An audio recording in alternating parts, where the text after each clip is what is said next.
All right, huge movie fanatics coming to review another trailer. If you haven't guessed, Star Wars Episode 7. Star Trek. When did this come out? The first trailer? First trailer for this about 2 weeks ago. Star Trek, the trailer for the second Star Trek reboot movie. Star Trek Into Darkness. Star Trek Into Darkness. Before I start, what do you think about Into Darkness? I wasn't a fan of the title until I saw the trailer, and it kind of makes worked sense. out. Yeah. Okay. Let's just start by saying I'm a huge fan of. I couldn't believe it. We'll talk about it in a review. I'm a huge fan of the reboot of Star Trek. I couldn't. Yeah. When JJ was attached to it, and just the whole idea of reboot anyway, I was like, whatever. Yeah, I got nauseous. I was like, oh no. Exactly. We're not going to go into it, but I'm very impressed with the first one and the trailer. I only saw the first trailer. I'm talking about that. It was very impressive. It was like, oh man, I'm ready to revisit, JJ's world of Star Trek.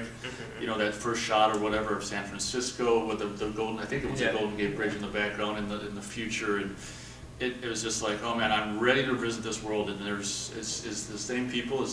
I heard stuff that is Spock. Is the same guy Spock? Yeah, all the actors are back. Okay, I'm ready. I'm ready to see these people back as the characters. I'm ready for this. I was very, very impressed with the trailer. One of my qualms, I guess, was seems like it's a trend right now with Iron Man 3 trailer, which we'll talk about, is the doom and gloom kind of thing. But whatever, they're going that route. But that's really not a criticism. It's just kind of like all part twos are the dark one. Have to do the dark thing. Yeah. Introduce the fun and then Dark Knight was the dark one. Okay. Much more than the Dark Knight Rises. Spider-Man 2? Was that dark? No, that wasn't really dark. The Spider-Mans are really dark, though. The new remake was dark. Oh, dark, visually? Yeah. But that's not even, I had to complain about something, but that's not even barely anything. I'm very excited. It looks like JJ, by the trailer, actually, people talked him into it in 3D, I mean.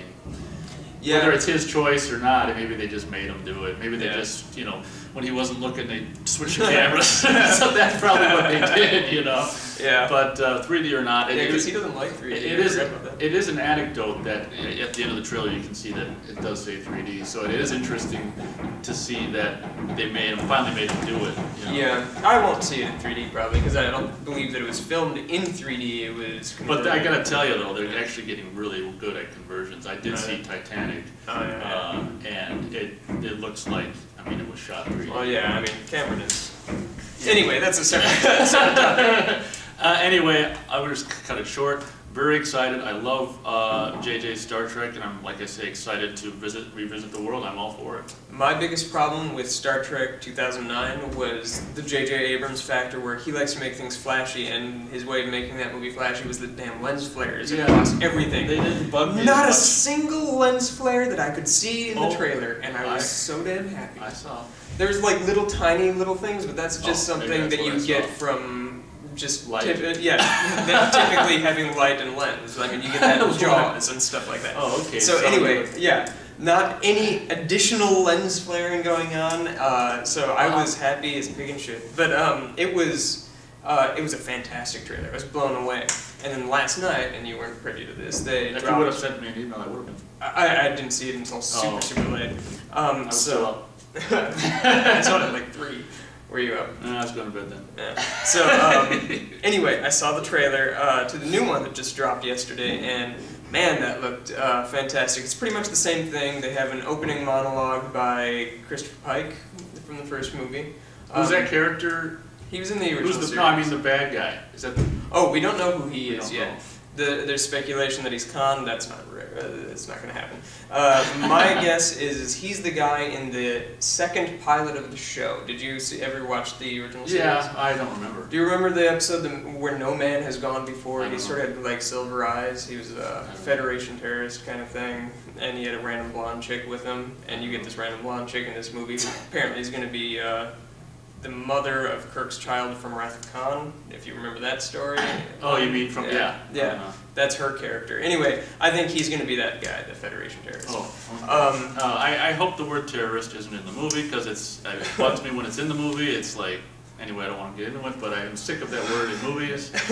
Yeah, I suppose, but the trailer looks great. It has an opening monologue by Christopher Pike talking about how Kirk's big-headedness is going to get him and his crew killed, and you see shots of everybody like looking in peril. All the main characters in peril. All right, I'll look at it. And then the final. Where's my iPad? Yeah, I know. The 3G. final shot of the trailer is Wrath of Khan shot. You see Spock's hand on the glass and Kirk's hand go up and touch it. Do something like that? Yeah, and I'm like, oh god, that gave me like goosebumps seeing that. Oh shit! Because Wrath of Khan is, oh my god. Anyway, so maybe we'll get to it someday. Maybe we'll get to that. Anyway, so I was blown away with the trailer. I was looking forward to this movie next year, but it wasn't my number one desire. Now it is absolutely, without question, my number one desire next year. Over Iron Man 3? Well over Iron Man 3. Why is that? It just looks so impressive. And Benedict Cumberbatch, who is the villain in the movie, he is one of my favorite actors. If you haven't seen the Sherlock TV show, it's a British production. There's 6 episodes total. 90 minutes apiece, so it's like 6 feature films. Okay. He plays Sherlock, and it is just like pitch perfect performance. I've never seen somebody who can play that role so well and so nuanced, and the episodes are just so brilliantly written. I can't give higher praise to that show. And when I heard that he was cast as the villain, I was like, oh man, this movie's going to be amazing. So yeah. I'm super excited. Star Trek Into Darkness, Matt and Nate both think it looks fantastic, and I'm probably gonna be there day something after it comes out. That one I might do the midnight for. I almost thought that. I watched the trailer last night again. I'm like, oh motherfucker! But I'm getting so old for that kind of shit. But yeah, regardless, I'll see it and we'll talk about it. By then, we'll probably only be doing reviews like every 6 months, but we'll review in the fall. Yes. Matt's got to work on his availability. I do. Especially for summer blockbuster season. Yeah, it's true. All right, are you done? Yeah. More to review today. That's it for today. Thanks for watching.